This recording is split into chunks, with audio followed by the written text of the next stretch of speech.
కొత్త ఉపరాష్ట్రపతి ఎన్నికకు సంబంధించి అటు ఎన్డీఏ నుంచి సిపి రాధాకృష్ణన్, అలాగే ఇండియా కూటమి నుంచి జస్టిస్ బి సుదర్శన్ రెడ్డి పేర్లు ఖరారైపోయాయి. అయితే ఇక్కడ తెలుగు రాష్ట్రాల్లో తమిళ్లో ఒక ఆసక్తికర రాజకీయం జరుగుతోంది. తెలుగు వర్సెస్ తమిళ్గా మారిపోయింది ఉపరాష్ట్రపతి ఎన్నికన్నది ఒక అంశం అయితే, రెండోది ఒక తెలుగు వ్యక్తి ఉపరాష్ట్రపతి అభ్యర్థిగా వెంకయ్యనాయుడు తర్వాత ప్రిఫర్ చేస్తున్నప్పుడు వైఎస్ఆర్ కాంగ్రెస్ పార్టీ, ఎంఐఎం అన్ని పార్టీలు మద్దతు తెలపాలని సీఎం రేవంత్ రెడ్డి ఒక వ్యాఖ్య చేశారు. బట్ రాజకీయంగా ఇది చాలా పెద్ద ఎత్తుగడ. Already YSR Congress party CM Revanth Reddy ప్రకటనకి 2 గంటల ముందు సిపి రాధాకృష్ణన్ ఎన్డీఏ అభ్యర్థికి మద్దతిస్తున్నట్టుగా చెప్పేసింది. ఆల్రెడీ కేంద్ర మంత్రి రాజ్నాథ్ సింగ్ కొద్ది రోజుల కిందటే వైఎస్ జగన్మోహన్ రెడ్డితో మాట్లాడారు. అక్కడ అది ఎండ పడిపోయింది.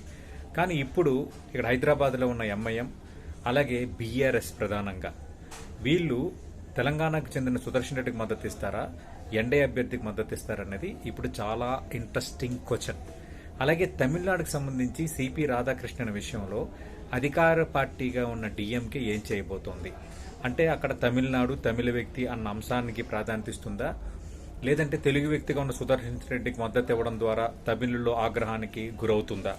ఒకవేళ దాన్ని రాజకీయంగా భారతీయ జనతా పార్టీ లేవనెత్తితే ఎలాంటి సమాధానం చెప్పుకోబోతోంది?